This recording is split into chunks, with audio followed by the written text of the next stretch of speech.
Hey, Darren. Hey, everybody else. All 5 or 6 of you in here tonight. It's actually a good start.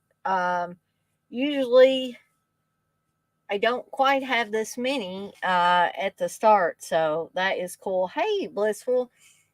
So, this is going to be another series of streams, hopefully, if I can get my button gear. And hey, Dirk, and watch a few more true crime films than I have actually, accumulated or watched up until this point. Um, so sorry I'm eating candy, but my blood sugar is feeling a little bit low right before I started this stream. So I thought, better get a little bit of something. So if y'all can deal with me chewing on some um, cherry sours here for a little bit, we should be good. Wow, we got 9 in here. Um, Hope all 9 of you stay. I'll try to keep things interesting. Blissful, you're looking at buying a boat because of all the rain you're getting. Yeah, I mean, I felt like that about a week ago when it was just storming every other day. It seemed like. Um, so, um, this is going to be on true crime films. I hesitated at putting favorite true crime films because I was afraid that people would think, ew, you have favorite true crime films. Um, but as I've said before about things like true crime and, just all of that in general, I have a morbid curiosity, number one, to do with like serial killers and stuff like that. And evidently, many other people, must as well because they just keep, or they have over the years kept making these damn things.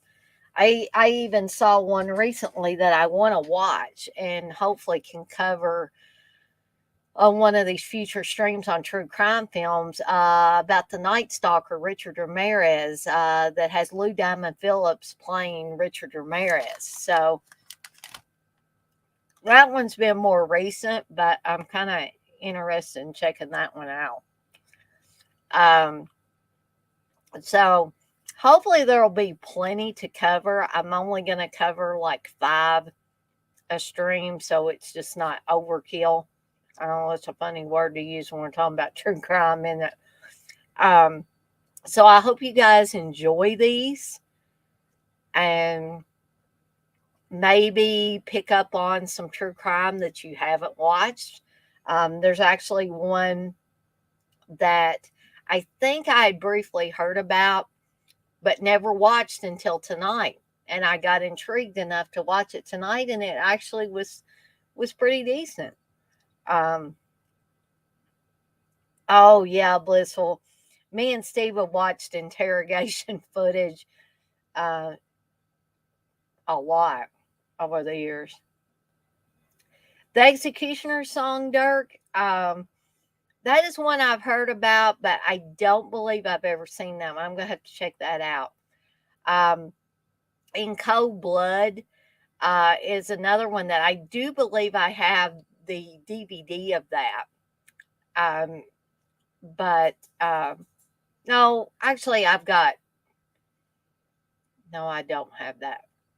What I have is Capote with Philip Seymour Hoffman playing Truman Capote, which is related to In Cold Blood because he actually wrote that book.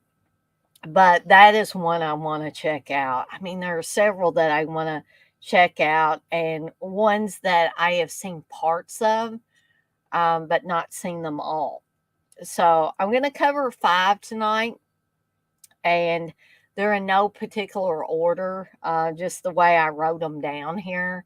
So I'd have a reference. And only one of them do I actually have a physical visual to show you guys.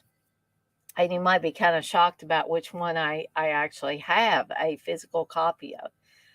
Um, I thought I had the DVD of another one of these I'm going to talk about tonight, but I could not find it on my shelf. So I don't know if I've stored it away somewhere because I hadn't watched it in a while.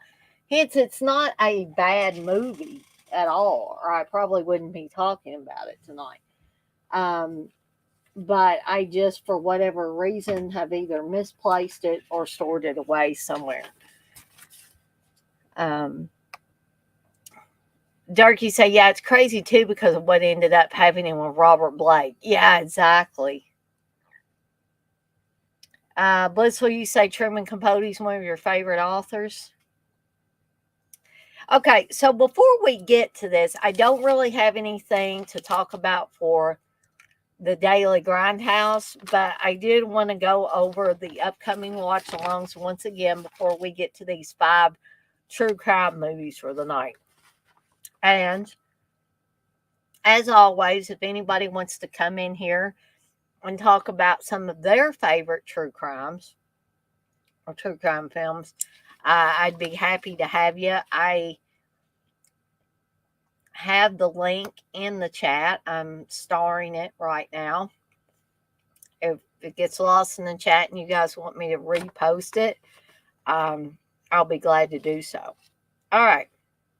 So this Saturday, I'm going to be doing a stream with Dirk and Darren. I'm going to be doing the an hour to kill stream, and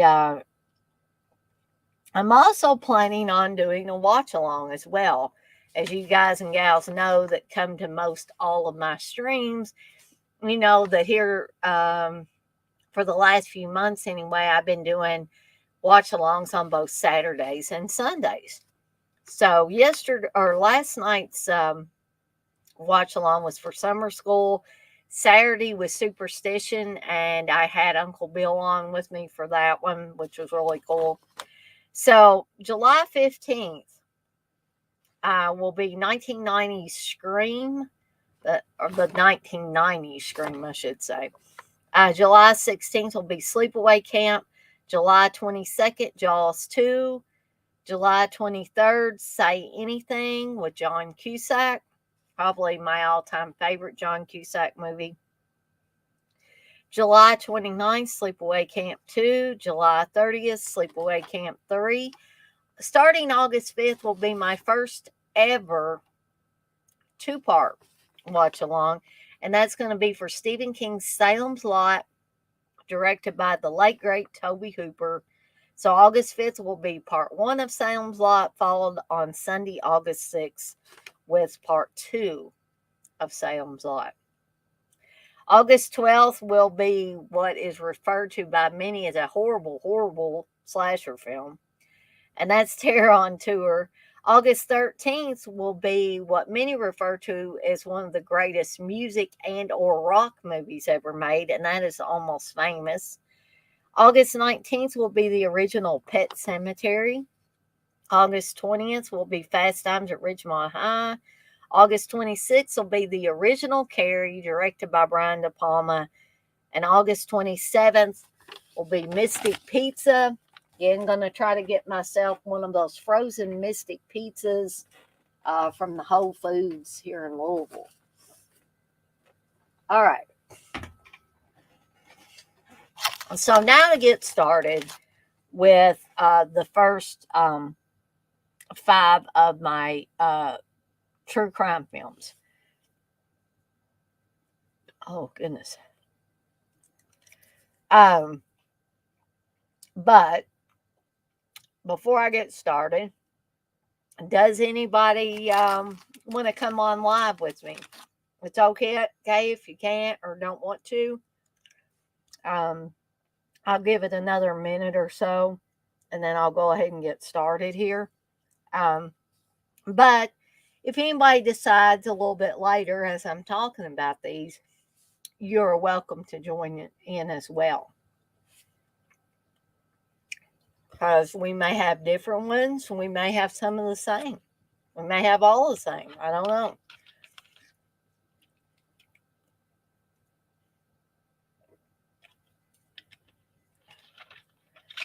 You know what while I'm giving people some time to decide. You know something I watched last night that I have never watched, and I got really angry at this film when I was watching it, and it was Ode to Billy Joe, not Joel, but Joe. Um, and this is a movie I remember my mom talking about when I was growing up, and she talked about this boy who commits suicide by jumping off a bridge, and so I decided to start watching. It has Robbie Benson playing Billy Joe on it, and Glennis O'Connor, who very young in this. Glennis O'Connor was. I've seen Glennis O'Connor in quite a few things. Um, Playing, I believe Bobby Lee was her name, and she was 15 supposedly in the movie. And this is based on a late 60s song by the same name. Hey, Blair. And I don't know how many of you have listened to that song um, or seen the movie, but I never knew, I guess, in all those years. I just remember my mom talking about Billy Joe committing suicide by jumping off the bridge. That's basically the only thing that I remembered about it. And so I started watching it last night just on a whim. It was on YouTube for free with commercials. And I mean, I don't think I'm giving anything away. And I don't know if the song even hinted at this. But in the movie, Billy Joel ends up having, or I don't think he's forced, but he's kind of coerced, I guess, into having a homosexual experience with a man in town. And perhaps I need to go back and rewatch it again. Number one, it never really, that I saw, even hinted at him being with a man. Um, it showed him with, with tears in his eyes, and I think he maybe had been drinking, and he was seeing a woman, I guess, a hooker, or a whore, as they probably would have called them back then. Um, and then the next thing you know, he's all hiding out and he's disheveled and doesn't want to go home to his parents, and he tries to make love to Bobby Lee, and he can't, and he's evidently been in love with her for the duration of the film. And then he just leaves her where she's at, and the next morning they pull him out of the river where he's jumped off the bridge, and then everybody, of course, thinks Bobby Lee's pregnant, and so she just decides to leave town, you know, um, to try to, I guess, protect Billy Joe's good name or something. I don't know. She's just like, let them think I'm pregnant. At least they won't know that he'd been with a man. They'll think he'd been with me and got me pregnant. So when Bobby Lee is leaving the town, um, she's she sees or she talks to the man briefly that had the homosexual encounter with Billy Joe. And I don't know. I guess I was so angry because nothing ever really got resolved in this movie. Um, and it was sad, Bliss. Well, I agree. The saddest scene was when they pulled Billy Joe out of the river. And I guess, just it just felt so unresolved. And I am going to wait a little while and try to go back and watch it again. Perhaps I missed something. along the way. And I don't think it was rated R. I think it was PG-13. So I'm not expecting it to show the sexual act. I'm just saying, where was the disconnect? Where did I even see him interacting with this man? Did he interact with this man? Did they talk or what? Maybe Blissful can help me with that. But anyway, I just wanted to bring that up. Blissful, you say you have a 45 of that song? Yeah, I'm sure a lot of ladies, for the most part, probably had 45s of that song. So, anyway, while we've got 11 people in here, I'm going to go ahead and get started. And I'm going to start off with the one that I actually have a physical copy in my hand, um, that I can actually show you guys. This was a Warner Brothers DVD that was put out, and that's Helter Skelter, based on the Charles Manson case. And you can see Steve Rail's back on the front there. And man, oh man, out of any movies I've seen or any reenactments I've seen about Charles Manson, Steve Railsback nailed it in this movie. I mean, I cannot see Steve Railsback in any other movie now without thinking Charles Manson. So poor Steve Railsback. I am just, I because he played it so well. I mean, I was creeped out by the performance. That's how well Steve Railsback played Charles Manson and made you almost believe that he was Charles Manson. And I think everybody is familiar with the Manson case and the Manson girls and the murders um, of Sharon Tate and the people that were staying at her house that night. Um, and also the La Biancas who were also murdered. Plus, over the years there were other people that either disappeared or whatever that were attributed to this particular cult as being the reason for their disappearance. And essentially, I guess people figured their demise. Um, However, I've seen more than one uh, film or adaptation that tries to, um, I guess, describe the cult and the murders and all that. And whatever you may think of Vincent Bugliosi, who wrote the book Helter Skelter that this was based on, because I know over the years a lot of people didn't like Vincent Bugliosi, um, and didn't care for the books that he wrote, and didn't like how he presented the material and all of that. Um, However, I read the book Helter Skelter. It took me a while to read it. Um, and I thought it was a great crime novel, true crime novel. Or I guess not really a novel, but a true crime book. Okay. And I thought that they did an excellent job with this movie, which, takes a lot of stuff from Bugliossi's book. This was directed by Tom Gries or Grise.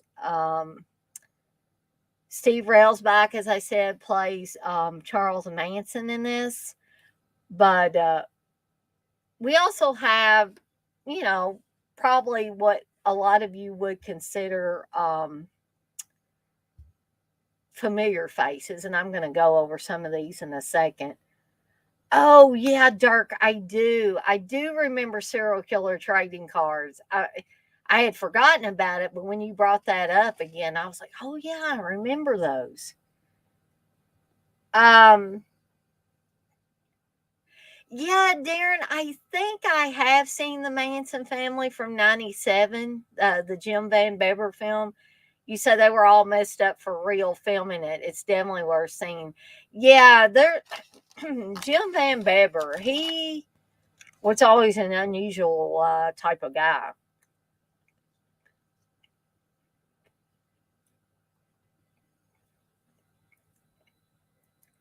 Darren says, "Was that a thing, Dirk?" Blitzel says she's forgotten about him too. Exactly, Darren. I'll trade you a Ted Bundy for a Manson.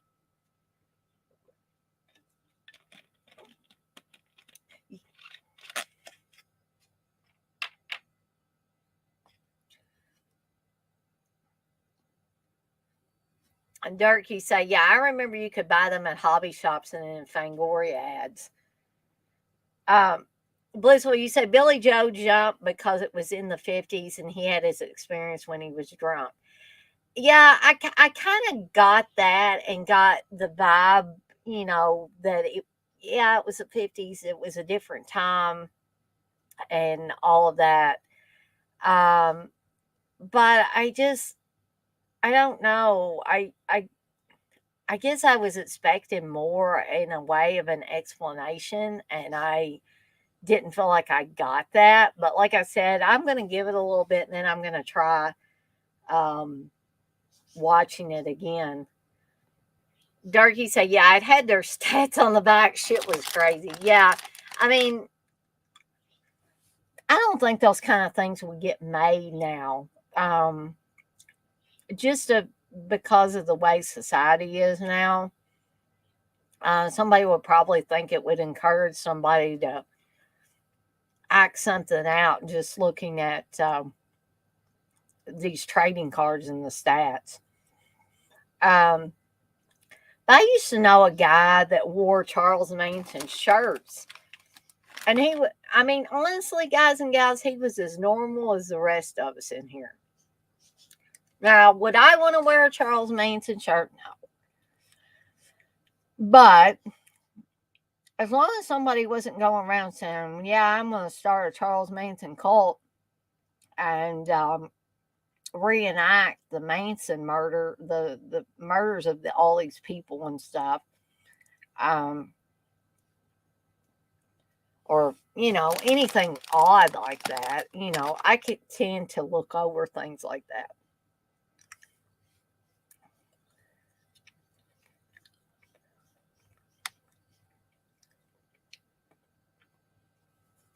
But so you say I need to look on eBay for them. Probably go for good money now. Serial killer top trumps. Yeah, bless. Well, I sound like I've been drinking. Um, Honestly, I didn't have a good day health wise today. I know I'm always complaining about that. So I'm still feeling a little yucky from that. So, Blissful, I do remember Axel Rose wearing the Manson shirts. Um, but anyway, well,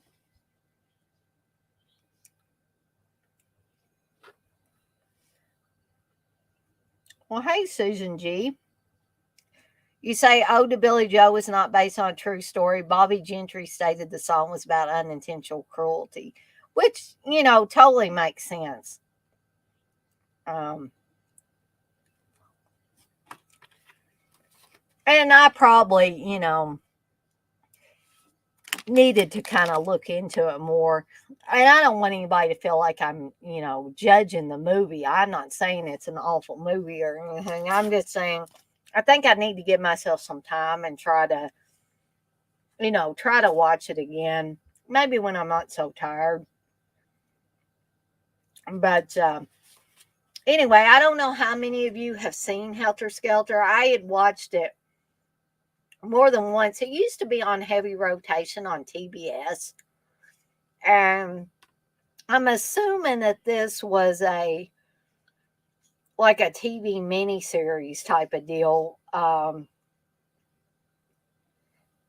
And, it's been called terrifying and chilling, and I would agree with all of those things. Um, I am going to go over some of the other people that were in this, if y'all will permit me to bring this information up real quick. Sorry, I started to cough again. Uh, well, Joaquin Phoenix is going to be playing Napoleon, or is playing Napoleon. But, anyways,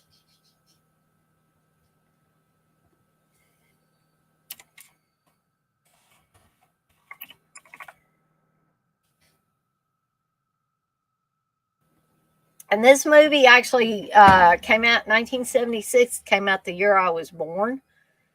Um, it is listed as a TV miniseries, 3 hours, 14 minutes long. Um, so who else have we got in this movie other than Steve Railsback? We got George DeCenzo. He's actually the one that plays Vincent Bugliosi. Nancy Wolfe, Marilyn Burns, for you Texas Chainsaw fans, plays Linda Consabian. And Christina Hart played Pat Krenwinkel or Patricia Krenwinkel. Christina Hart was actually an actress and writer known for Charlie Varick, Happy Days, The Love Boat, and Three's Company. And she was previously married to Frank Doubleday. Um, she looks very, she didn't look as familiar in Helter Skelter as she did, and I guess in some of the TV stuff she was in. She looks very familiar. Um,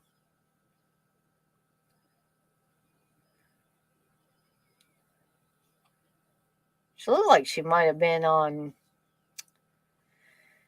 uh, Bosom Buddies, but I don't know if she actually was or not. She was on Three's Company, The Love Boat, Dynasty, Chips. She was on a TV movie, Hear No Evil. She was on Airwolf, Murder She Wrote. Um, yeah, so I guess she wasn't in. Guess she wasn't in Bosom Buddies, but yeah, she was in a ton of. She was in that Rookies TV series.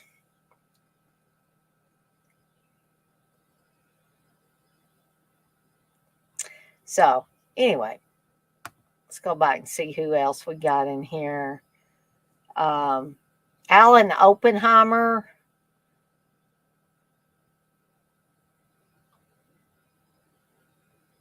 Lyndon Childs. Larry Pennell. I think Larry Pennell was in that Superstition movie. He played Sergeant White.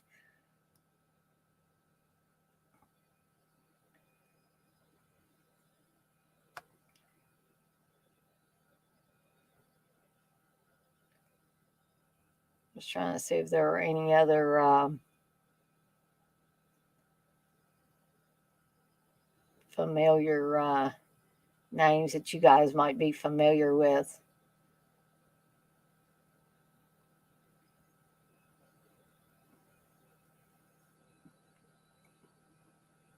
And nothing's really jumping out at me. But Ellen Dietz was in it, who did some of the scenes in The Exorcist as one of the family girls. So you can look for Eileen Dietz in there as well.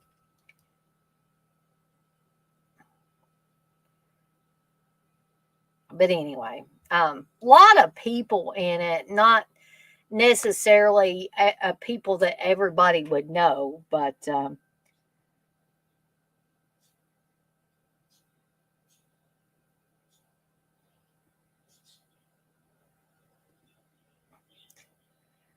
oh well, Susan, if you're saying we love your show, I appreciate that, and I always like seeing new people in here. Darren, you say, I still watch every Manson documentary or film that comes out. The guy fascinates me, and I will say the guy's music was really good. Just a shame he's a product of a really bad childhood. Yeah, Darren, and maybe if the cards had been different or been dealt different for Manson, who knows? Maybe instead of turning into a, I guess, depending on how you look at things, either an instigator to killings or an actual murder, whichever side you're on with that. He may have turned into an accomplished musician, and the story for everybody would have been different. There would have been no Manson cult. There would not have been. I'm sure there would have been murders, but there wouldn't have been those particular murders attributed to him and his cult. Blair, I don't think she's related to Bret Hart, but it's possible. Um, I don't know, Darren. That's a good question. You say, or do you think he was born bad? I mean, depending on, it's been said that Manson was a sociopath, for one thing. Um, he was more than likely had elements of narcissism. We need Uncle Bill in here tonight because he could probably break all this stuff down based on his job description. And I would love to have Uncle Bill on here because number one, he's kind of fascinated, morbidly curious about this kind of stuff, just like I am. Um, but he also has the educational and work experience background to be able to talk about these mental weaknesses in a way that couldn't talk about because I just don't know enough about them. I can spout off terms and stuff like that, but it would definitely mean more coming from someone like Uncle Bill. So I don't know in Manson's case if I mean, I know genetics does play somewhat of a part, but I just don't know if somebody could be considered born bad. Um, I think it's probably partly genetics and partly environment, but that's just my take on it. Other people might have totally different ways of thinking about it. Hey, Menelec.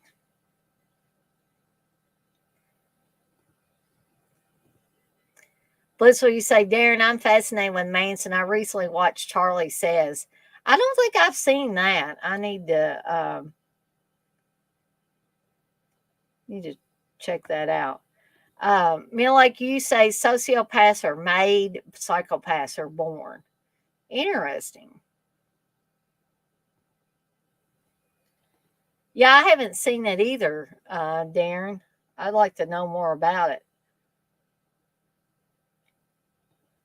Hey, Kentucky, you say, do you think the popularity of the slasher genre was a partial reaction to the Manson murders? Don't do drugs, don't live in a commune with easy hippie chicks. I, I don't know, Kentucky. I would hope that the slasher genre came about because of something other than Manson. But that's an interesting thing to think about. Yeah, Bliss. Well, I've heard that too. You say I've also seen that several serial killers have had head injuries in their younger years. Yeah, I agree. That's a great point about head injuries. Yeah, man, like definitely Halloween did you know, we have to give credit where credit is due. It did make slashers popular. And to be if I was to be totally honest, and it's come to light in more recent years that stuff like Black Christmas and things that came a little bit before Halloween may have influenced things more than we originally realized. But you are right about that. Um, so, anyway, I'm not going to go on and on too awfully long about all of these movies because, I always say this, but I didn't really intend for this to be a long one, mainly because I haven't been feeling too good as of late. My voice has basically been going in and out. So I'm thankful that I can talk for this because I wasn't able to talk a little bit earlier.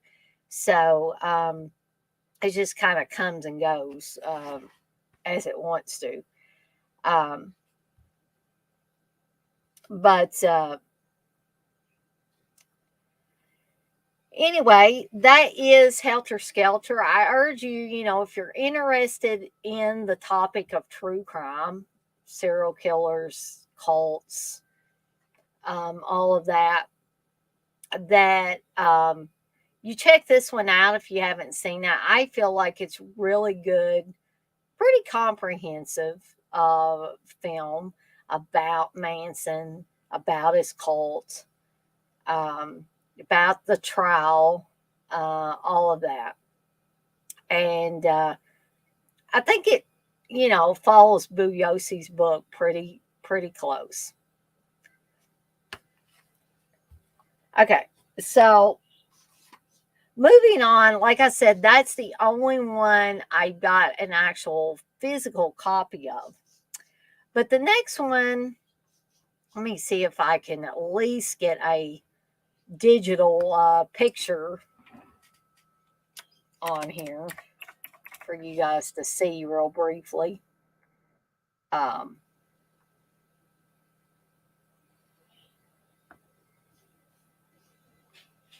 there we go. And I'll tell you what I think makes this movie really work. Okay. And hold on just one second. I'm going to share my screen with you guys so that I can actually show you the movie that I'm talking about. So, this is Monster about Alan Warnos. Played, I mean, this is an amazing performance, in my opinion, by Charlize Theron. Christina Ricci actually plays Alan Warnos' friend and lover, pretty much, in the movie. So I don't know. I agree, Darren. Monster is an incredible film, and I know I've got this DVD, and I was so sorry that I could not find it. I don't know what has happened unless I have put it up because I hadn't watched it in a while. But I was amazed the first time I saw this. And you know what? Again, what I think is the main reason this movie works is because Charlize Theron was willing to go to places that not a lot of actresses of her caliber and her looks would go to. So Charlize Theron gained weight for this. I mean, basically, she would have had to kind of rat out her hair and take a lot of her makeup off and all that. And you guys know that have seen Charlize Theron in other movies that she usually looks glamorous. Not here.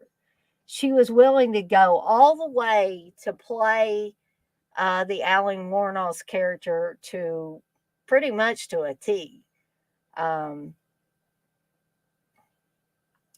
Yes, Menelect, I have seen The Taking of Deborah Logan. Very creepy film, I might add. Um, so, Darren, you say, my friend showed me this years ago.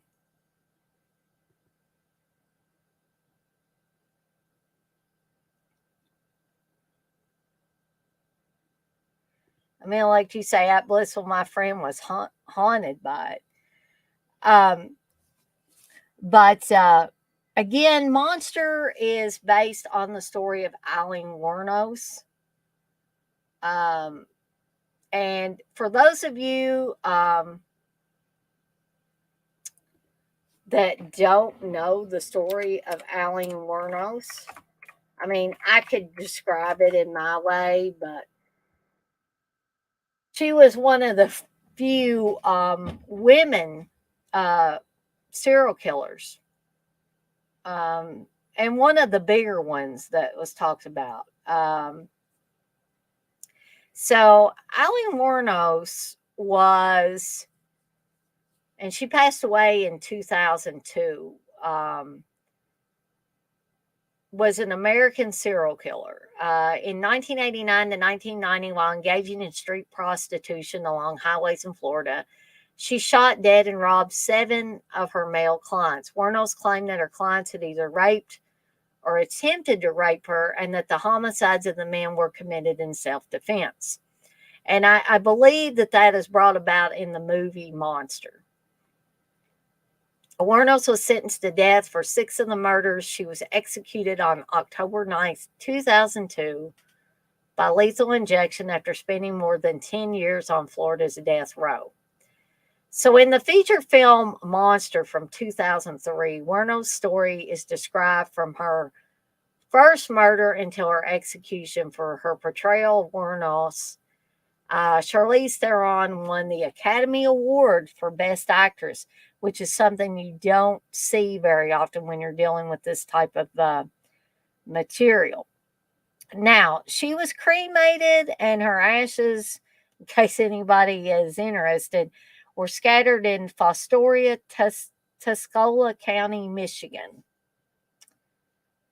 Now, she was actually born Eileen Carol Pittman in Rochester, Michigan in 1956. Her mother, Diane Wuornos, was 14 years old when she married Eileen's father, 18-year-old Leo Pittman. On March 14th, 1955, Diane gave birth to Eileen's older brother, Keith. After less than 2 years of marriage and 2 months before Eileen was born, Diane filed for divorce. She gave birth to Eileen at the age of 16. Wuornos never met her father. Leo Pittman was later sentenced to life imprisonment for kidnapping and raping a 7-year-old girl.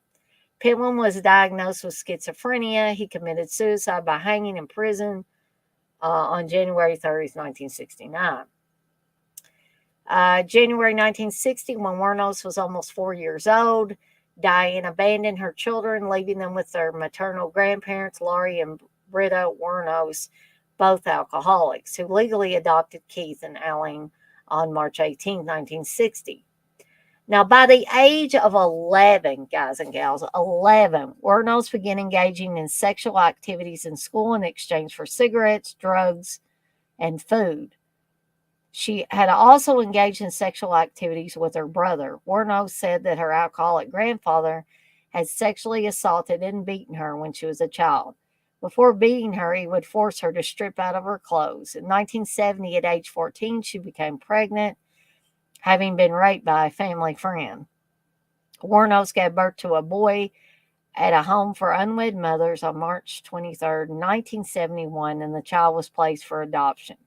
A few months after her son was born, she dropped out of school at about the same time that her grandmother died of liver failure. When Wuornos was 15, her grandfather threw her out of the house, and she began living in the woods near her old home and supported herself through prostitution. She had been arrested for driving under the influence in 74 at the age of 18, disorderly conduct, and firing a .22 caliber pistol from a moving vehicle. She was later charged with failure to appear. Then in 76, she hitchhiked to Florida, and she met 69-year-old yacht club president Louis Gratz Fell. They married quickly, and the announcement of their nuptials was printed in the local newspaper society pages. She had a lot of confrontations at a local bar, went to jail briefly. She also hit Fell with his own cane, leading him to gain a restraining order against her within weeks of the marriage. So there were, several incidences. On July 17th, her brother Keith died of esophageal cancer, and Warnos received $10,000 from his life insurance. Warnos and Fell annulled their marriage on July 21st after only 9 weeks. When she was 22, she attempted suicide by shooting herself in the stomach. Between the ages of 14 and 22, she attempted suicide 6 times. She was arrested for armed robbery, attempting to pass forged checks, car theft, resisting arrest, obstruction of justice, providing identification bearing her aunt's name. In 1986, she was 30. She met 24-year-old Tyria Moore, a motel mate at a Daytona Beach gay bar called Zodiac. They moved in together, and Warno supported them with her earnings as a prostitute. Yeah. So, and then came the series of murders. All the men were motorists between the ages of 40 and 65, and all of these murders happened in a period of 12 months. And so she was arrested January 9th, 1991 at the Last Resort Biker Bar in Volusia County on the pretext of an outstanding warrant. So, anyway. So that's a little background on Allie Warnos in case you guys were not familiar with the story.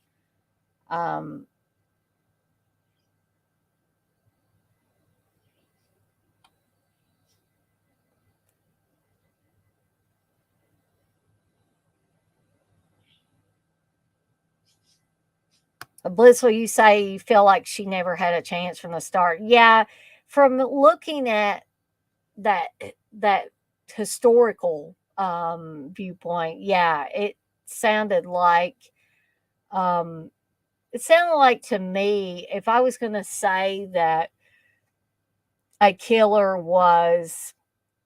serial killer was born out of one thing or another, I think this would be very bad environment that she was repeatedly subjected to, which definitely had to have damaged her psyche in many ways.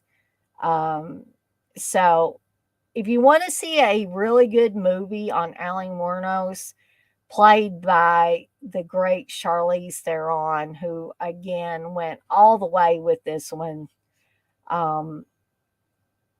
A lot of actors would have fought to maintain their glamour aspect, and wouldn't have went to the place that Charlize Theron went to.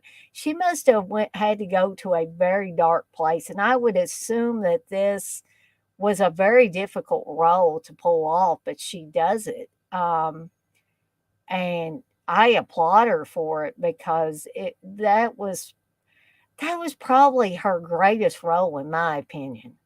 I was playing Allie Wuornos. And, she's been in other stuff, but I just think this had to be her greatest role ever.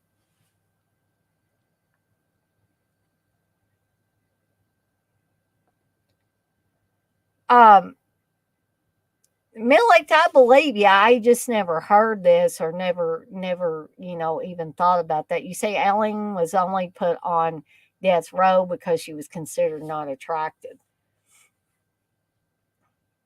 TJ, you say Lily Rabe played her too on American Horror Story Hotel. I just, a lot of American Horror Story, I wish I had been able to get into more, TJ. I really do. Blissful, you say Hotel is my second favorite season.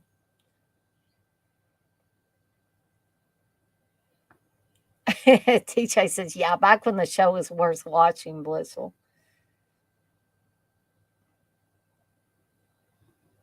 Kentucky, you say, yeah, her life sounds like a Rob Zombie script.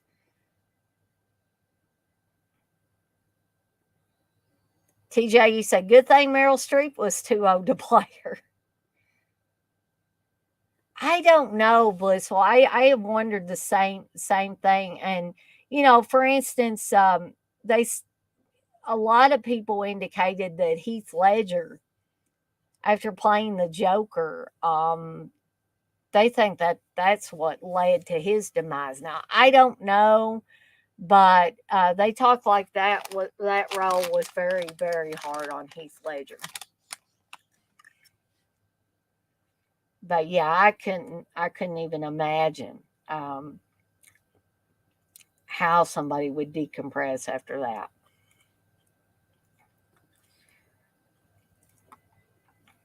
So, in my opinion, I would have to say that that is probably the best adaptation of Eileen Wuornos's life and the murders and all of that. There is a horror thriller film, Eileen Wuornos American Boogie Woman, that came out in 2021, stars Peyton List as Wuornos. It shows a fictional version of Wuornos' marriage in 1976. The film released as video on demand and on DVD.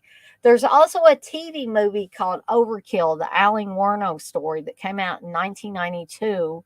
Um, I think I have seen that. Yeah, I have seen that one because Gene Smart plays Wuornos, the antagonist of the 2002 Law and Order Special Victims Unit episode Chameleon. Maggie Peterson, Sharon Lawrence, a prostitute who murders her Johns, is based on Wuornos as well. And as TJ said, in 2015, Lily Ray portrayed a fictionalized version of Wuornos as part of a Halloween storyline in American Horror Story Hotel in the fourth episode of the show's fifth season and later in the season finale. So, um,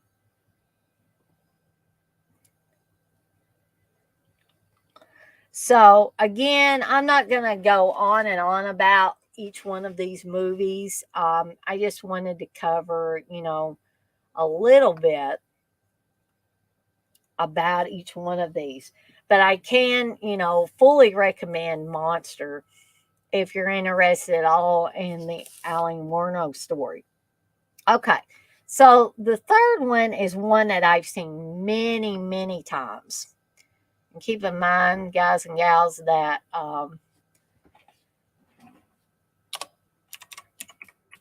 these are in no particular order.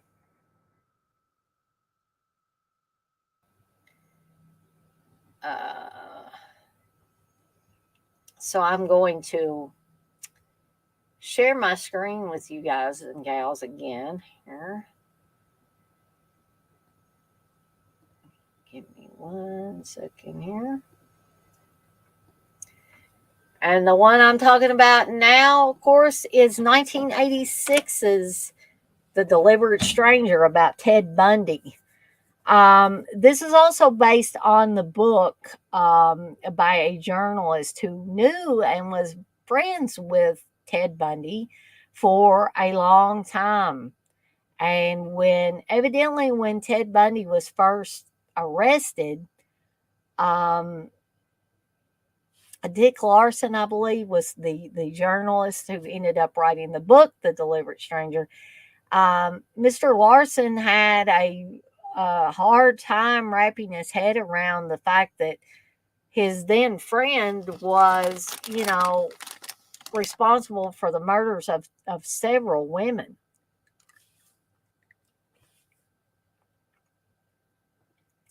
I agree, TJ. Jean Smart is an awesome actor. She can play anything. Blissful says, TJ, she is, but I loved her in Designing Women. Um, okay, so this movie stars Mark Harmon. And, for those of you that were in here for the summer school watch along last night, you're very aware of Mark Harmon's comedic talents, but he is also very good at playing the diabolical Ted Bundy in The Deliberate Stranger. So good, in fact, that it's hard for me to even watch Mark Harmon play this character.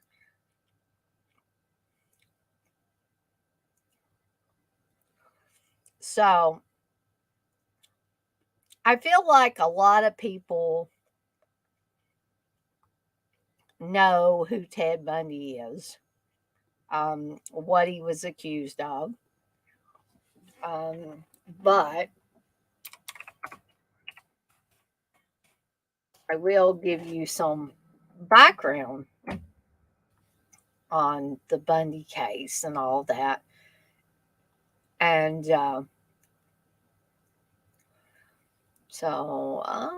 let's take a look here. So, Ted Bundy, or Theodore Robert Bundy, who died in 1989, he was executed, was an American serial killer, kidnapped, raped, and murdered dozens of young women and girls during the 1970s and possibly earlier. After more than a decade of denials, he confessed to 30 murders committed in 7 states between 1974 and 1978. His true victim total is unknown. And I think over the years, Bundy went back and forth about how many women that he may have actually killed over the years. Bundy often employed charm to disguise his murderous intent when kidnapping victims and extended this tactic vis law enforcement, the media, and the criminal justice system to maintain his claims of innocence. His usual technique involved approaching a female in public and luring her to a vehicle parked in a more secluded area, at which point she would be bludgeoned unconscious, restrained with handcuffs, and taken elsewhere to be sexually assaulted and killed. To this end, Bundy typically simulated having a physical impairment, such as an injury, in order to convince his target that he was in need of assistance with something, or would dupe her into believing he was an authority figure, which both things scared the daylights out of me. And, I've said this before, I'll say it again.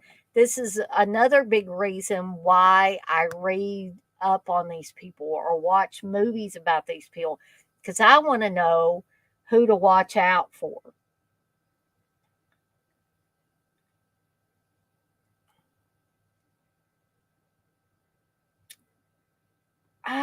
I think I have, Darren, seen The Stranger Beside Me with Barbara Hershey from The Entity. That one came out in 2003. It's been a while for me on that. I probably need to revisit it. Blissful, you say Ted Bundy is my least favorite serial killer. I'll put myself in the timeout chair. No, that's okay, Blissful. Darren, you say he killed hundreds. There was a lot of young women went missing back in the 70s, but they just didn't have the proof. And I believe that Bundy said at one time, they ask him, periodically, how many did you kill, Ted? Did you kill 30, 20, 30, or whatever? And I think at one time he told them to add another zero to the 30, which would have made 300. Of course, they were never really sure if he was just, trying to get more notoriety or what was going on there. But, it's entirely possible that he could have done that. He frequently revisited the bodies of those he abducted, grooming and performing sex acts on the corpses until they decomposed.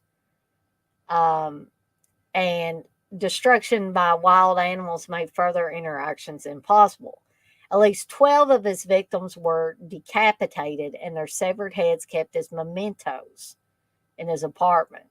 On a few occasions, he broke into homes at night and bludgeoned his victims as they slept.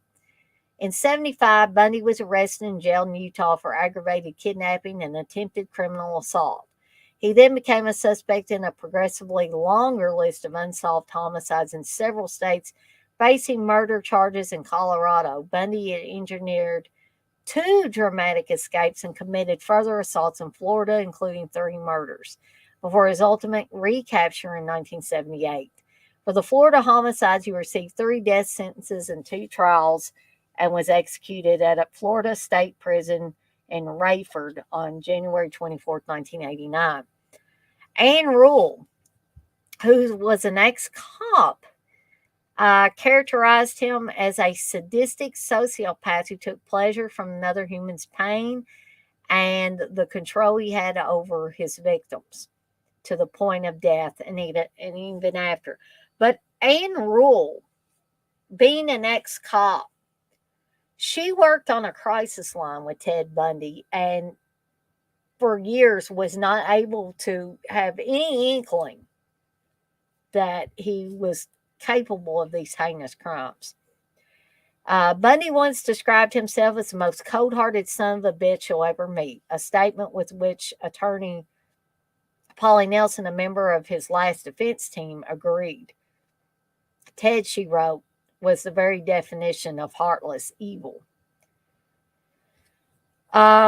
He was actually born as Theodore Robert Cow in 1946 to Eleanor Louise Cow, September 21st, 1924, at the Elizabeth Lund Home for Unwed Mothers in Burlington, Vermont. His biological father's identity has never been confirmed.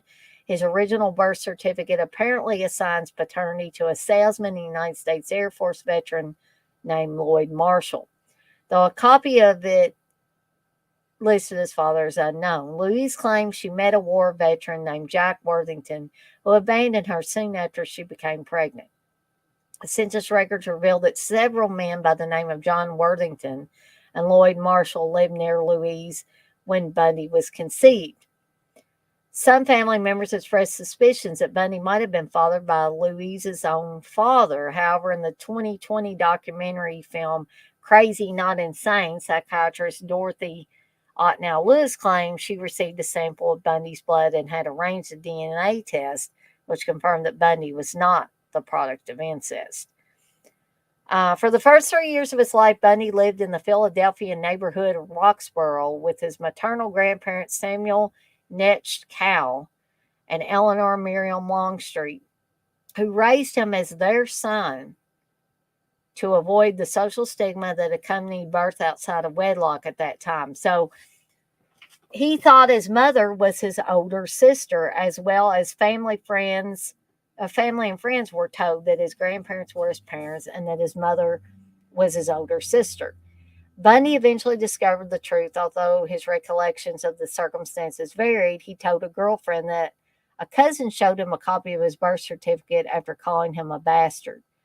But he told biographers Stephen Michaud and Hugh Ainsworth that he had found the certificate himself. Biographer and true crime writer Ann Rule, who knew Bundy personally, wrote that he did not find out until 1969 when he located his original birth record in Vermont. Bundy expressed a lifelong resentment toward his mother for never talking to him about his real father and for leaving him to discover his true parentage for himself. He also occasionally exhibited disturbing behavior in an early age. Louise's younger sister, Julie Cow, recalled awakening from a nap to find herself surrounded by knives from the kitchen and 3-year-old Ted standing by the bed, smiling. Okay, which I had never heard that story, but that's pretty damn creepy. Bundy's childhood neighbor, Sandy Holt, described him as a bully, saying he liked to terrify people. He liked to be in charge. He liked to inflict pain and suffering and fear. In some interviews, Bundy spoke warmly of his grandparents and told Rule that he identified with identified with, respected, and clung to his grandfather. In 1987, however, he and other family members told attorneys that Samuel was a tyrannical boy who beat his wife and dog, exhibited bigotry such as religious intolerance, racism, and xenophobia, and who would also swing neighborhood cats by their tails. In one instance, Samuel threw Julia down a flight of stairs for oversleeping. He would sometimes speak aloud to unseen presences, and at least one flew into a violent rage when the question of Bundy's paternity was raised. Bundy described his grandmother as a timid and obedient woman who periodically underwent electroconvulsive therapy for depression and feared to leave their house toward the end of her life. These descriptions of Bundy's grandparents have been questioned in more recent investigations. Some locals remember Cal as a fine man, if a bit eccentric, and expressed bewilderment at the reports of him being violent. A cousin of Bundy claimed that the negative characterizations of Cal likely arose to explain how his grandson became a serial killer. In addition, Louise's sister Audrey Cal stated that their mother could not leave her home because she suffered a stroke due to being overweight and was not mentally ill. So,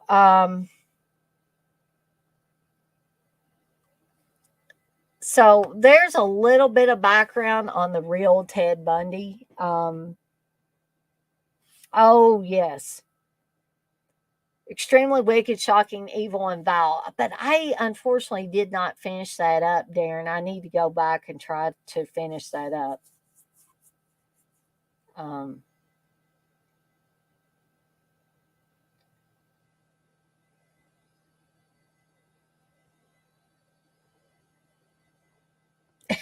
exactly, TJ. That's kind of what I was saying earlier. Got to use the term favorite very loosely here. Um, Darren, you said the only murder he would never speak about is the one involving a 12-year-old girl. Yeah. I think they believe that to have been like his first. Yes, I have read the Anne Rule book, The Stranger Beside Me, as well. It is an excellent read. Blissful, you say I have that book. It's been in my to be read section. Darren, you say, I think the first time I saw this is when you sent it to me. Harmon is phenomenal as Bundy. I actually think Zac Efron did a decent job in a recent film too. I agree. He certainly did. Darren, you say his first girlfriend dumped him, and afterwards he killed all the women with the same long brown hair. TJ, you say hearing all the psychological stuff makes you think stuff like racism should be treated as a mind illness. Yeah, yeah, I would have to agree with that. So again, The Deliberate Stranger, I would recommend the book as well. The book is titled exactly the same. This movie is based on that book uh, by Richard Dick Larson. Um, so I would urge you guys and gals to seek that book out if you can. I think I have a copy of that book somewhere. I was actually reading it back when I was riding the bus to work and things like that.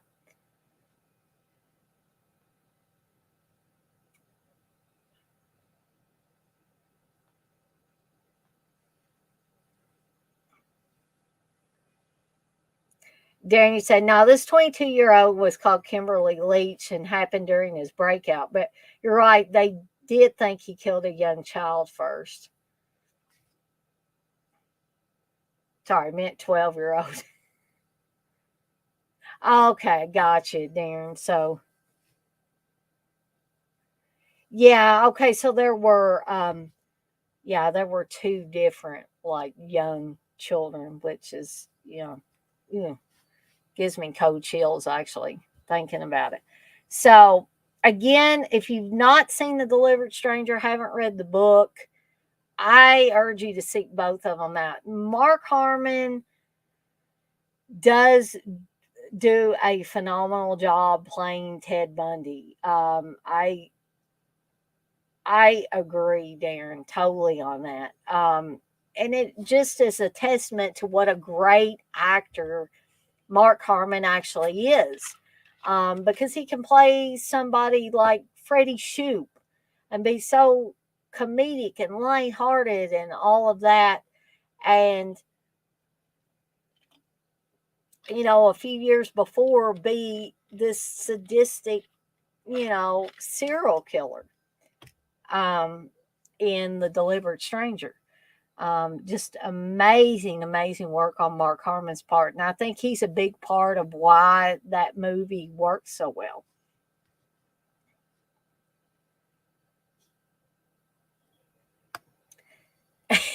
Exactly, TJ. I kind of wrestled with it a little bit about whether I actually wanted to do this. And then I thought, what the hey, I'll go ahead and do it.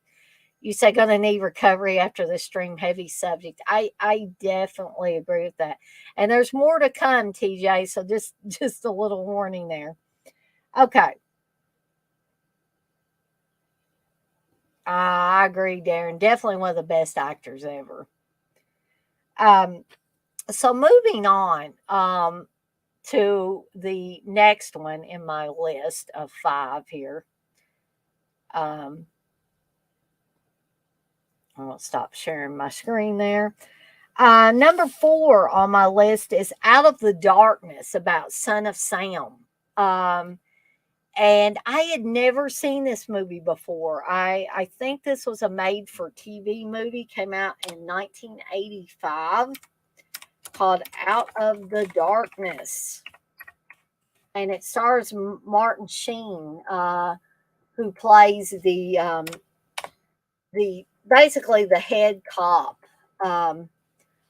in that's covering or trying to break the case of Son of Sam, aka David Berkowitz.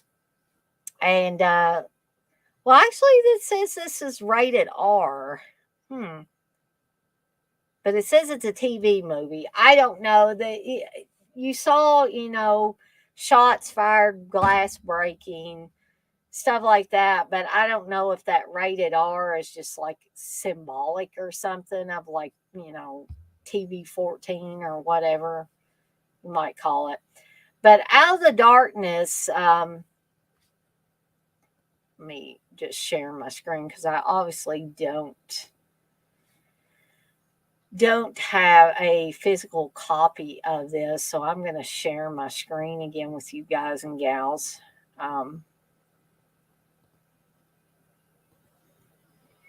So there we go. There's Martin Sheen on the cover there. And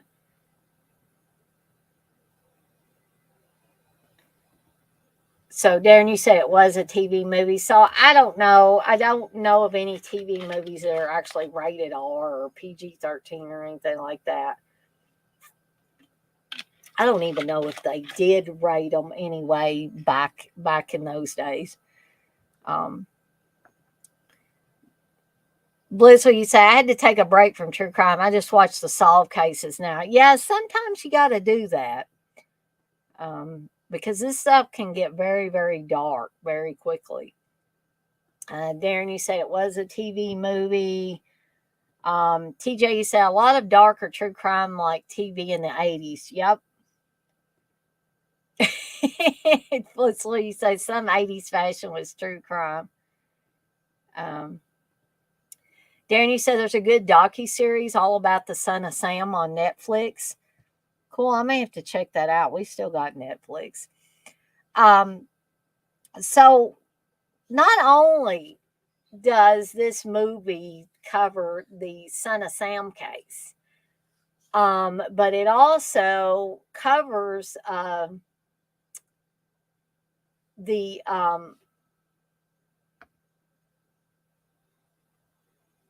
covers the main cop's life at that point in time, which I think adds to the film. And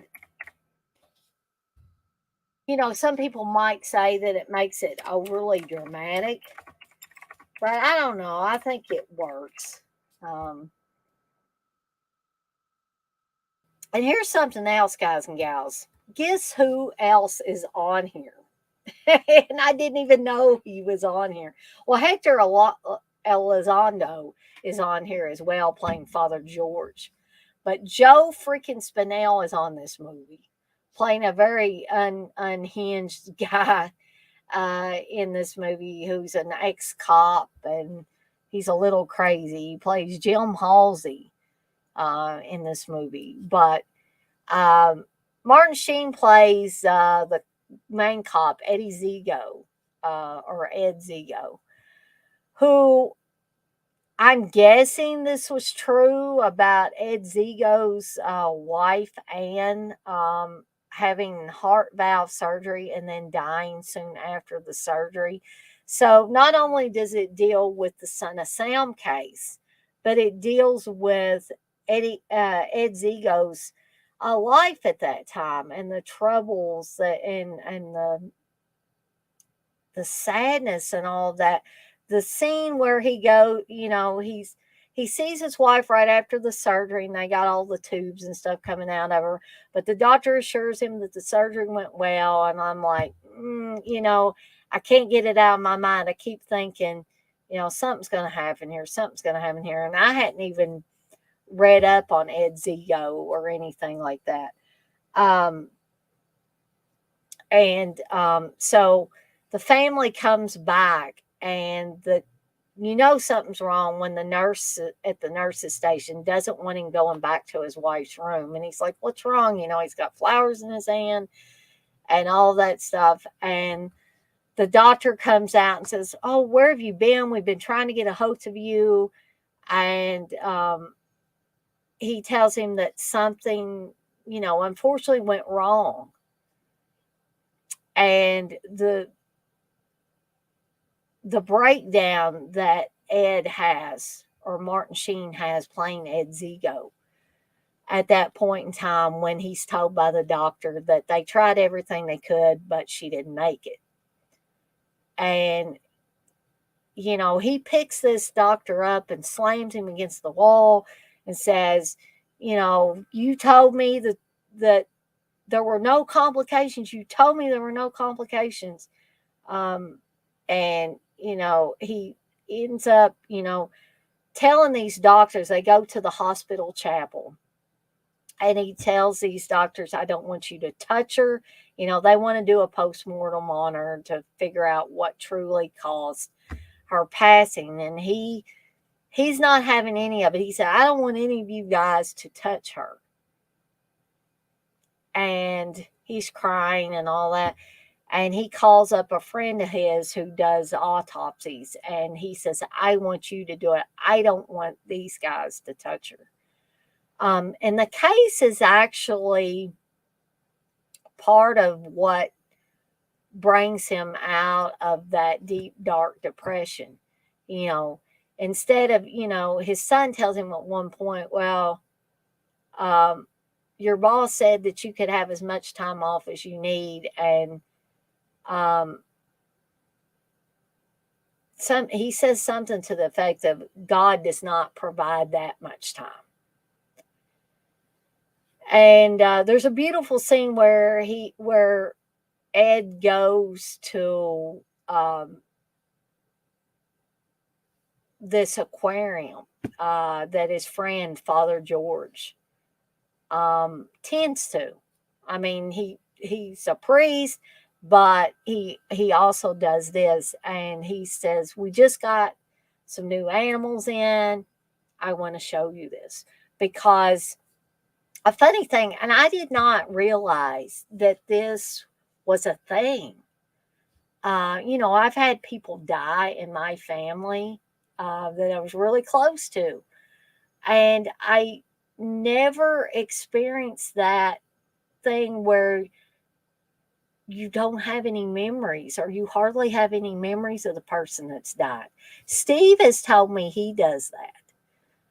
He's even done that with our animals, with our dogs that have died. He says, "Dana, I can't even remember what they look like anymore."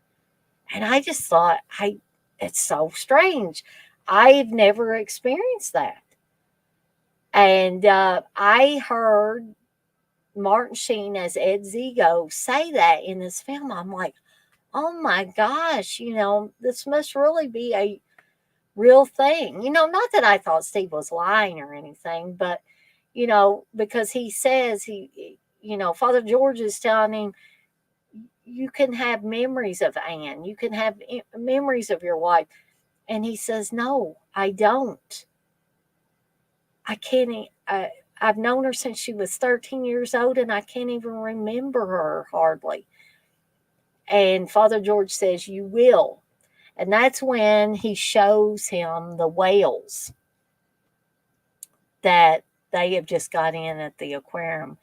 And as Ed is watching the whales swim around with each other, he begins to remember things about his wife. Him carrying her up the stairs when she was first sick with the heart valve issue, um, kissing her, just different things, and he begins to smile because he's getting those memories back.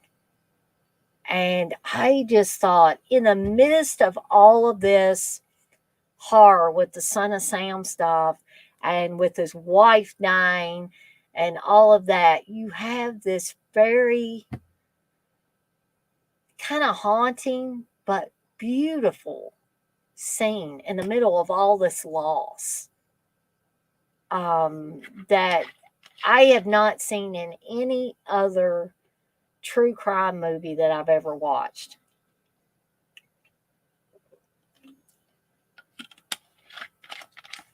So let me go back here and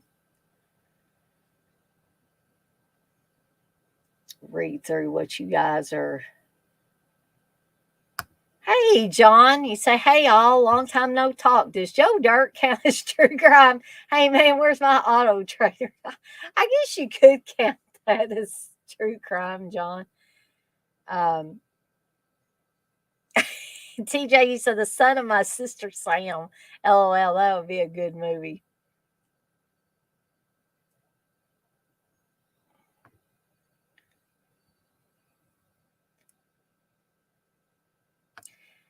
TJ, you say, John, a lot of serial killers had mullets. Just saying, haha.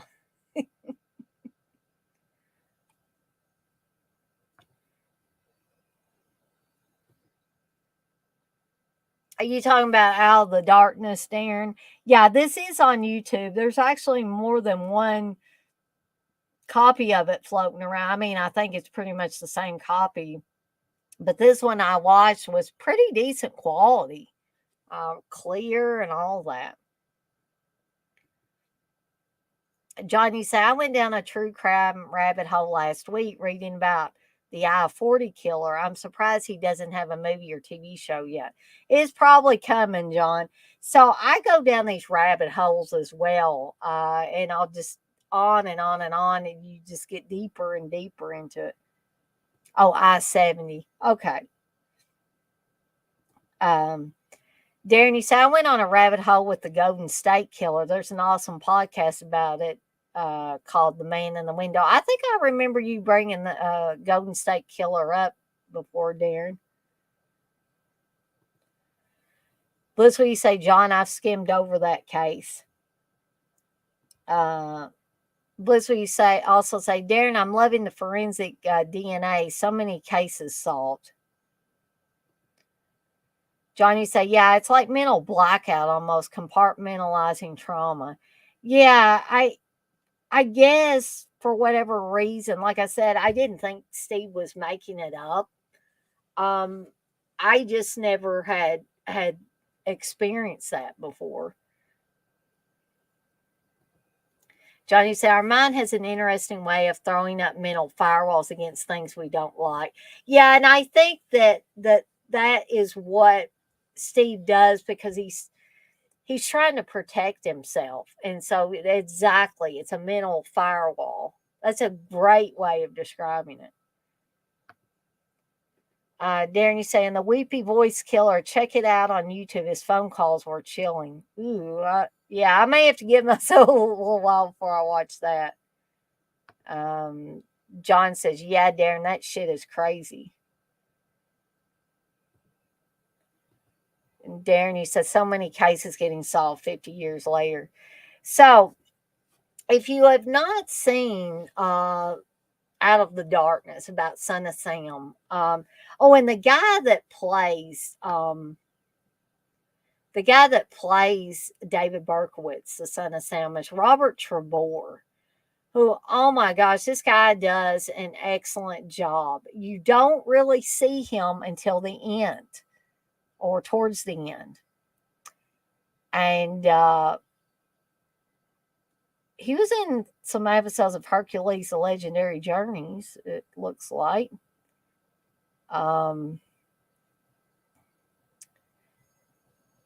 He was, let's see what else he was in.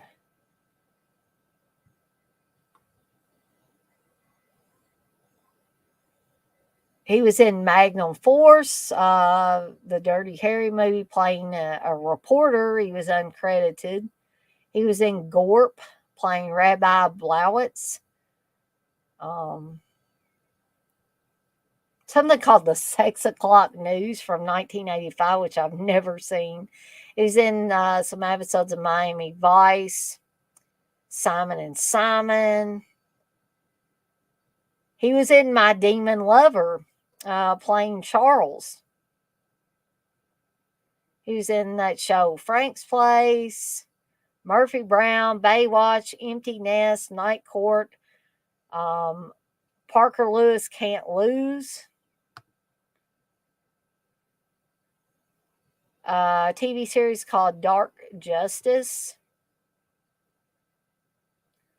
Universal Soldier, Tales from the Crypt, Young Indiana Jones Chronicles. He was in some episodes of Xena, playing Marco, Simonius, and Lord Seltzer.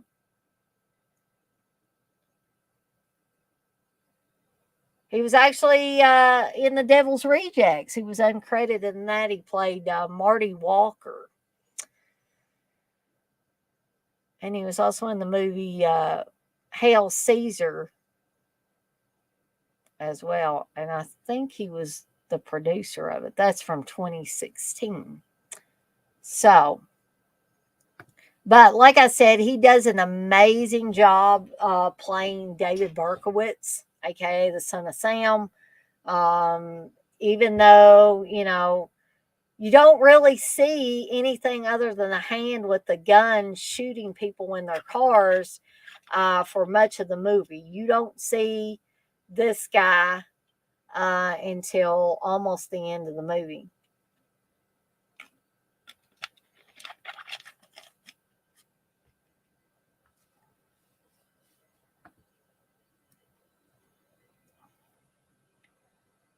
Blissfully say, Darren, I've been watching Bloodline to Texas on YouTube. It's amazing. I don't think I've seen that either. Oh, hosted by Nancy Grace. I don't know. I have no offense, Blissful, but I have a problem with Nancy Grace. I just don't like that woman. And so I have a hard time watching anything that she's hosting, unfortunately. Darren, you say, anyone following the Delphi murders? They finally got their man after 5 years. I have not been, but I'm glad they got the guy, though. John, you say, I go back and forth on whether Son of Sam was clinically diagnosed something or was just a clever bullshitter. Maybe both. Mindhunter, the show, kind of hinted on that. Yeah, I was never sure about Son of Sam either. I don't know if he just wanted to play crazy because he was one of those people that thought, oh, they'll put me in a mental hospital rather than put me in prison. John, you say they interview him on the show in a scene, and the actor playing him kind of lets on that he's lying a lot. Yeah. TJ, you say, know what's scarier? The serial killers, you don't know who they were or where they disappeared to. Yeah, exactly. The ones that they have not found. Um, John, you say, I can't recommend Mindhunter enough if you're into true crime. It goes down so many famous cases.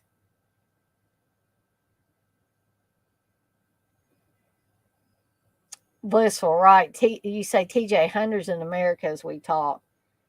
Um, Blissful, you say she's a little hard to take. LOL. Um, Darren, you say, yes, all the facts are going to come out. They had a video of him for 5 years and only just got him. Check out Man on the Bridge video on YouTube.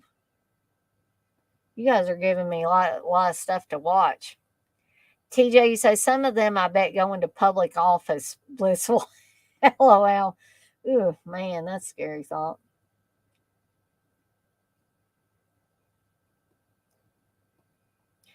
Uh, Blissful, you say, Darren, so much has been released. He confessed to his wife that he did it several times during a phone call. It was the last phone call he made. And Blissful, you also say, TJ, oh, yes, that's a whole different rabbit hole. Darren, you say, yes, Blissful, they thought Keegan Klein was involved as well. So, in case, by the way, Jennifer Salt was also in this, playing Ann Zigo. Um, we could give a little bit of background on David Berkowitz. Amazingly enough, I'm kind of morbidly curious about the Son of Sam case.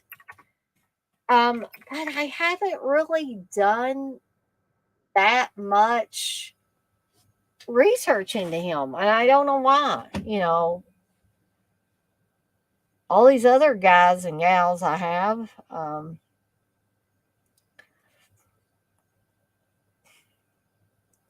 So David Berkowitz, son of Sam, he was born Richard David Falco, also known as the Son of Sam and the 44 caliber killer.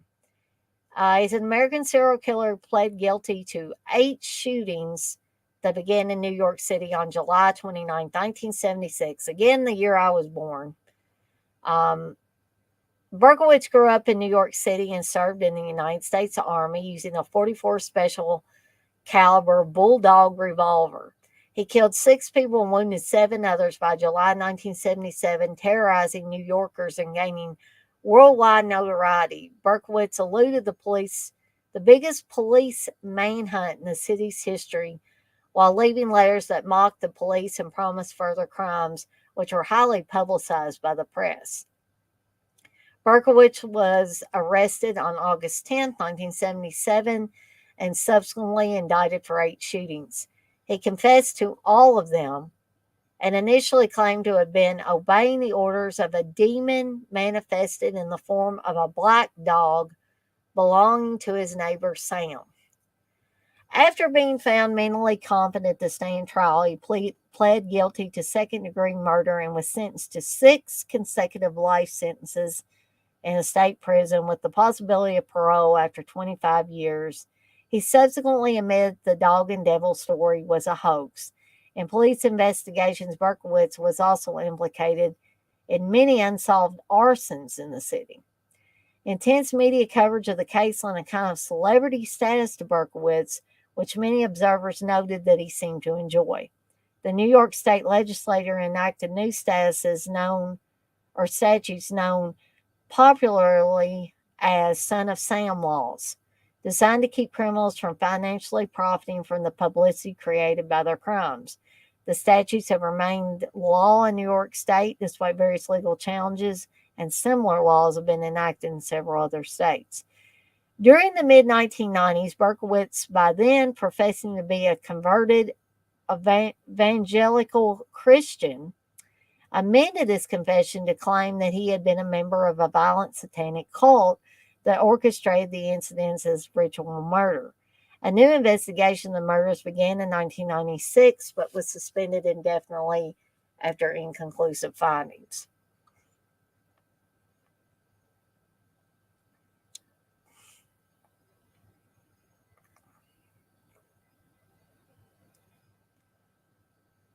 Um, let's see. So during the mid 1970s, Berkowitz began committing violent crimes. He bungled his first attempt at murder using a knife, then switched to a handgun and began a lengthy crime spree throughout the New York boroughs of the Bronx, Brooklyn, and Queens, seeking young female victims. He was purportedly most attracted to white women with long, dark, wavy hair. All but one of the crimes involved two victims. He infamously committed some of his attacks while the women sat with boyfriends in parked cars. Berkowitz exhibited an enduring enjoyment of his activities, often returning to scenes of his crimes. Now, Berkowitz claimed that when he was 22 years old, he committed his first attack on Christmas Eve, 1975, when he used a hunting knife to stab two women in Co-op City.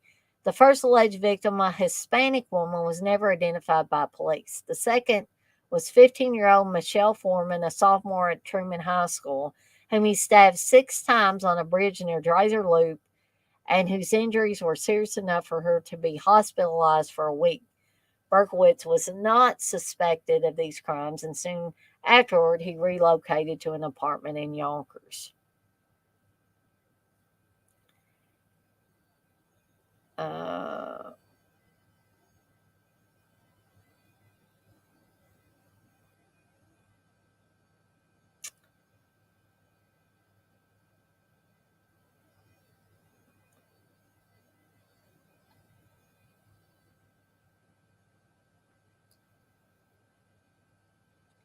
so there's a lot of stuff, including some pictures of some of the victims, some of the letters that Berkowitz sent in, kind of taunting the cops and journalists and all of that.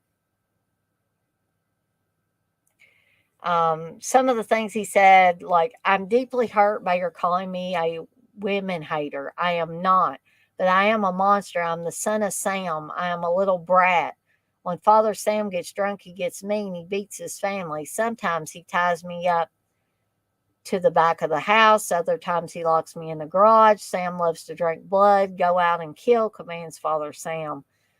Behind our house, some rest, mostly young, raped and slaughtered, their blood drained, just bones now. Papa Sam keeps me locked in the attic. I mean, I could go on, but these things are really um, chilling to take a look at. And he would sign these, yours in murder, Mr. Monster.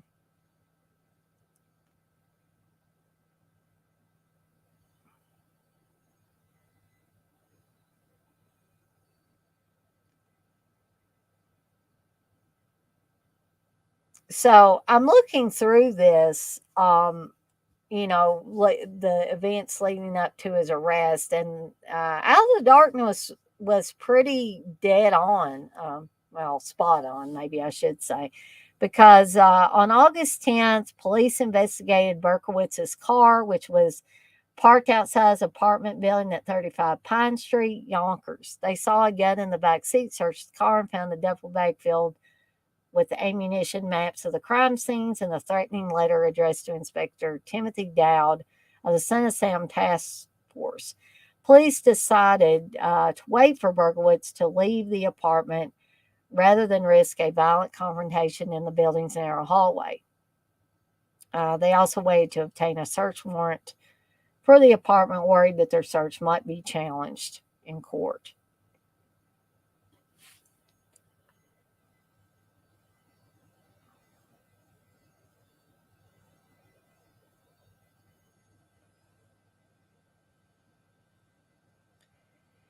Um,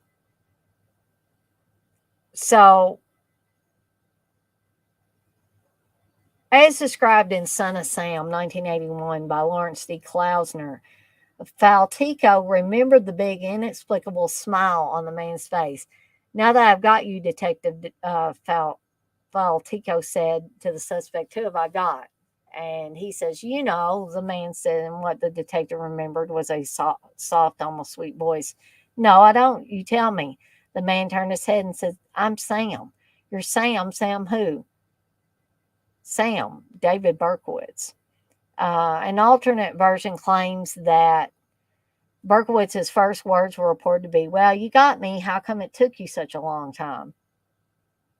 Faltico was officially credited by the NYPD as the arresting officer of the son of Sam. So, um, there's a lot more that you can read. Um, you can read up on, and you can definitely go down a rabbit hole with the whole David Berkowitz, son of Sam case. Um, I just wanted to give a little background as well as talking about these different movies.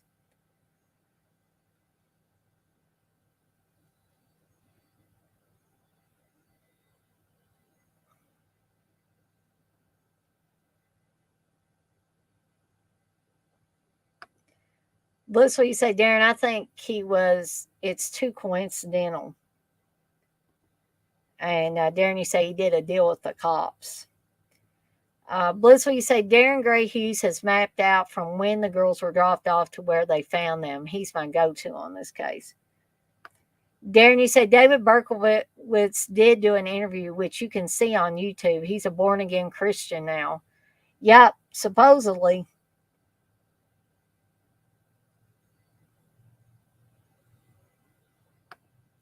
Darren, you say, I know way too much about serial killers. I think I do too, Darren. And Blissful says, Darren saying, uh, TJ, you say, now I don't have an issue with white people, but isn't it like 80% of serial killers are whiteys? It makes you think. It does, TJ. It definitely does.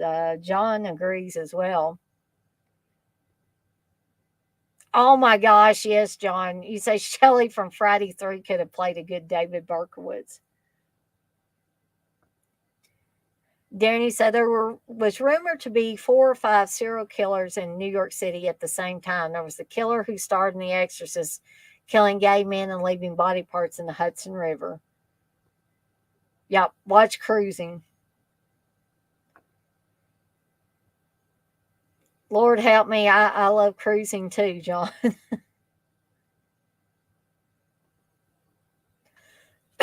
Okay, so the final one, I'm going to stop sharing my screen now. The final one that I want to discuss is one that I didn't get a chance to go back and refresh myself with. And you guys and gals in here tonight might not agree that this is a proper, like, serial killer to talk about. But I am, of course, talking about, let me bring this up so we have a visual because I don't have a physical copy of this.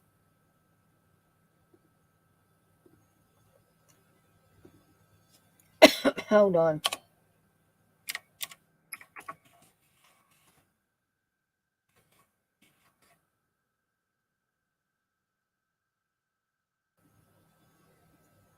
No, I didn't think it was. Maybe this was the one. I thought.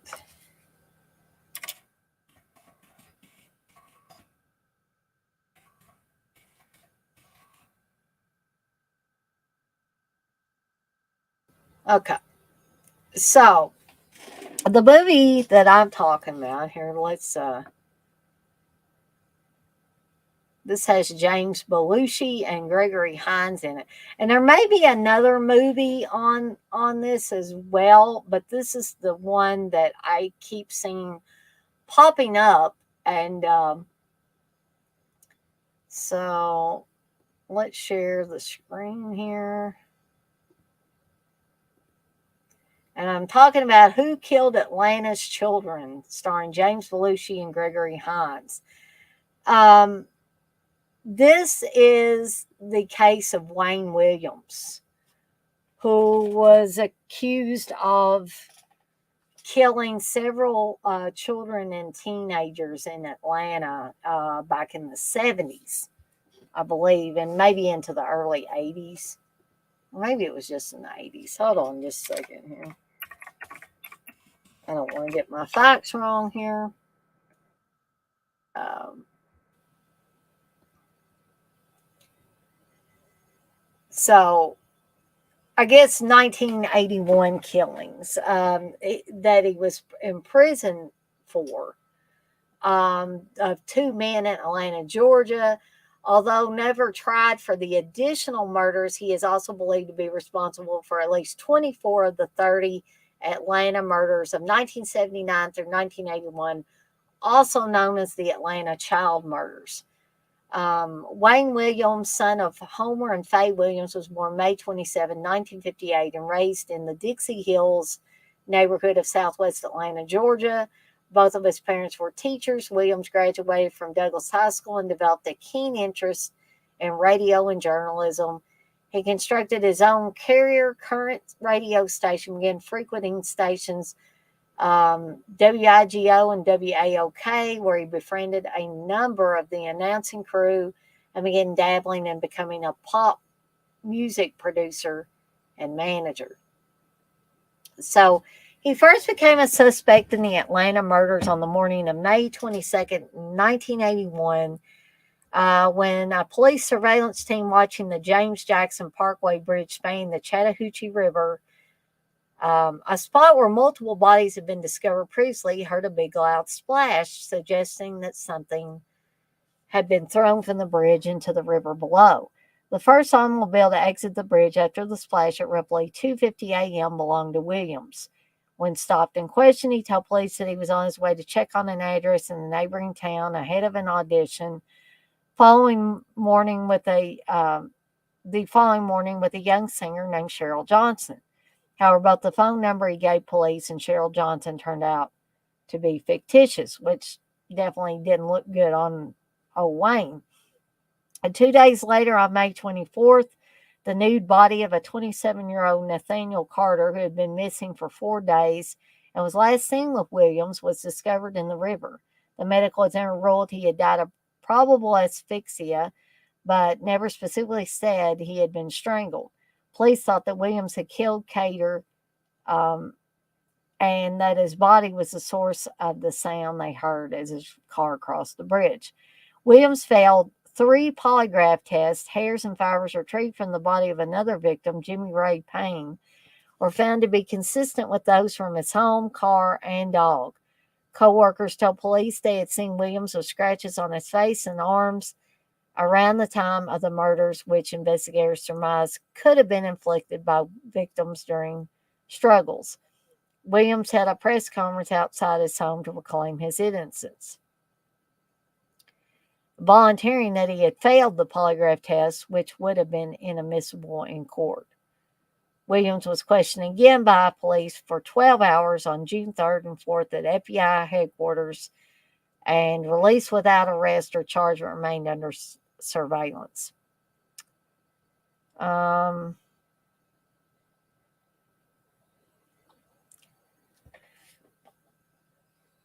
So after 12 hours of deliberation, the jury found Williams guilty on February 27th of the murders of Cater and Payne. He was sentenced to life imprisonment. After Williams became a suspect, the killings stopped.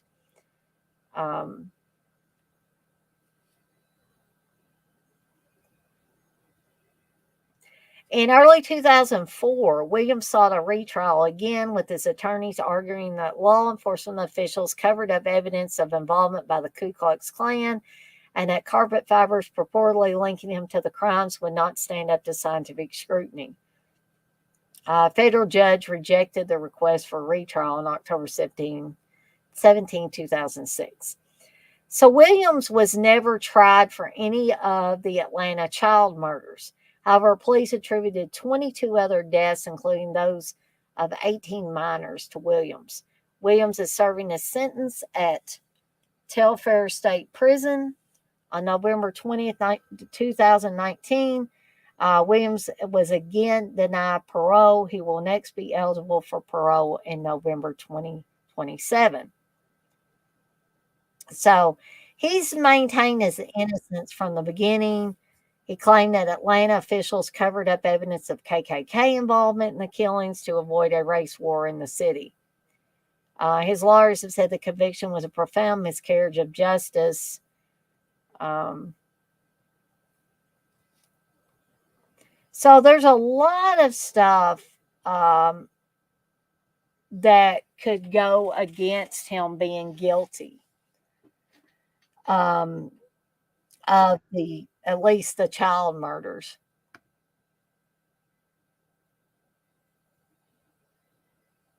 Oh, I was like, who's messaging me on Facebook? But my aunt's messaging me, so I can get back to her in a little bit. Um,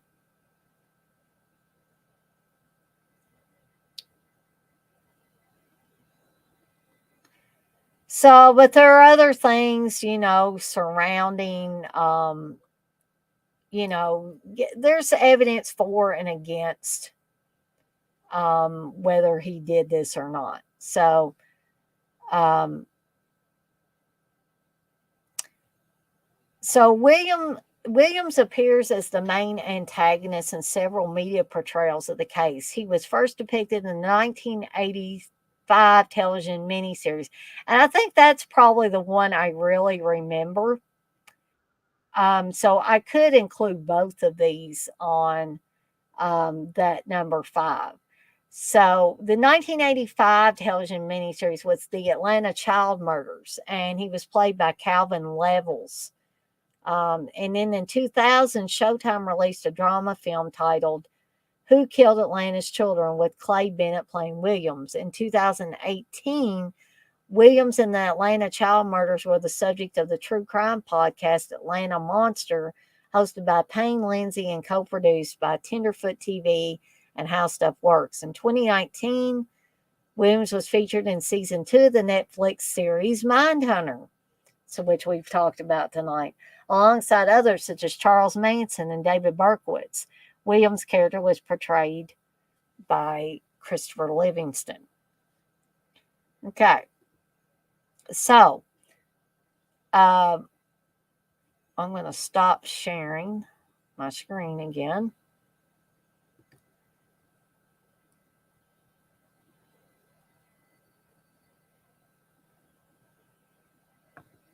Darren, you say Samuel Little was black and was pretty much one of the worst in history, admitting to 90 odd murders, but police said it was probably over 1,000. Scary stuff. Ooh.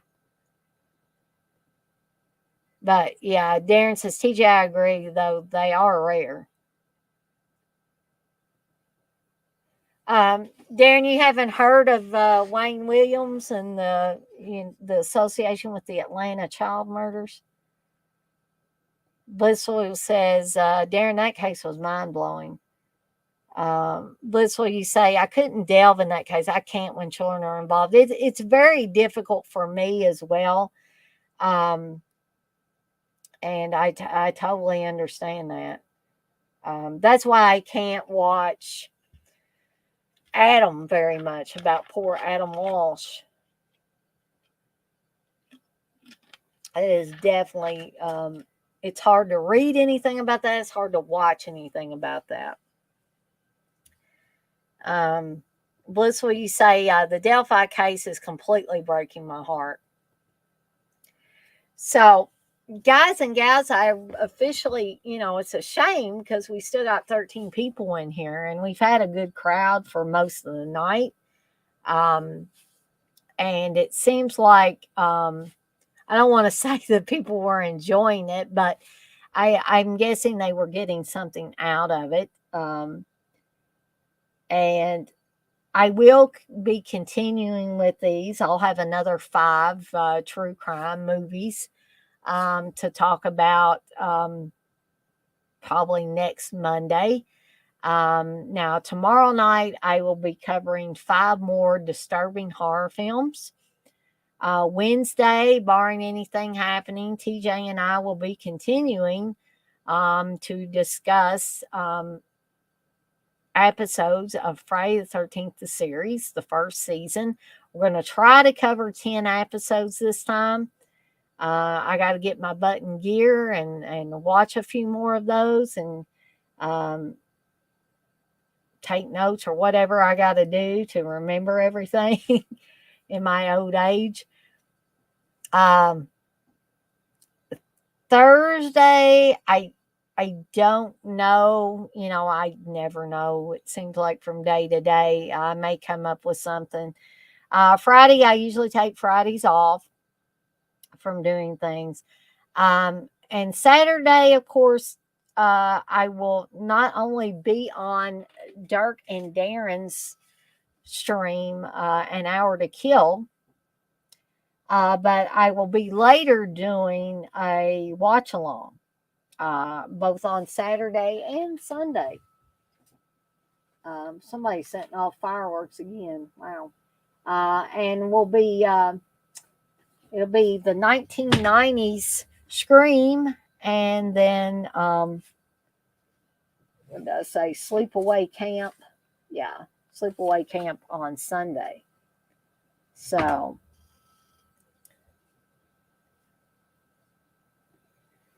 Danny said, I just subscribed to the podcast of the last case. Cool.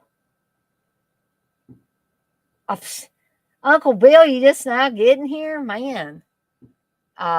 Blissful, you say, Dana, this live was amazing. Thank you. Well, thank you, Blissful. I want to thank all you guys for stopping by and keeping me company as I discuss these.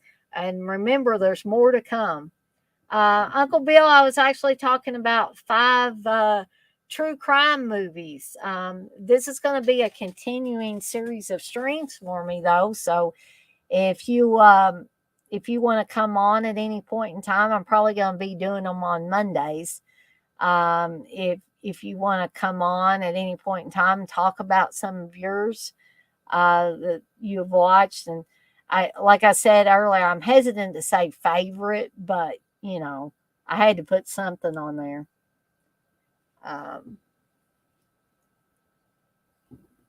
You have a good one too, Darren. Alpha Romero, you say, I'd be happy to never hear another firework again. Me too. I say that every year, actually, Alpha Romero.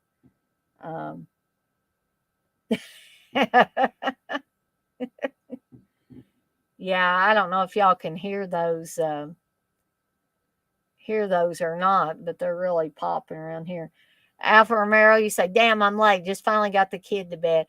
Well, Alpha, you can watch this on the replay. And also, as I said, I will be continuing these and talking about 5 more next Monday. So feel free to join us. Yeah, TJ says, y'all come back Wednesday. LOL. See you later and talk to you later, Dirk. You said later I'll be good or be good at it. So I guess that's all for now, but I got a lot of stuff upcoming. I hope that many of you guys and gals, if not all of you, are able to join me for all of these upcoming things. And that's right, Bliss. What you say, TJ will be dressed in a smoking jacket Wednesday. He better, because I want to see that. I'm actually going to put that up there. Okay. And on that note, I'm going to skedaddle on out of here for the night, and I will see everyone on the flip side. Y'all have a good night now, and I will see all of you next time. Have a good night, guys.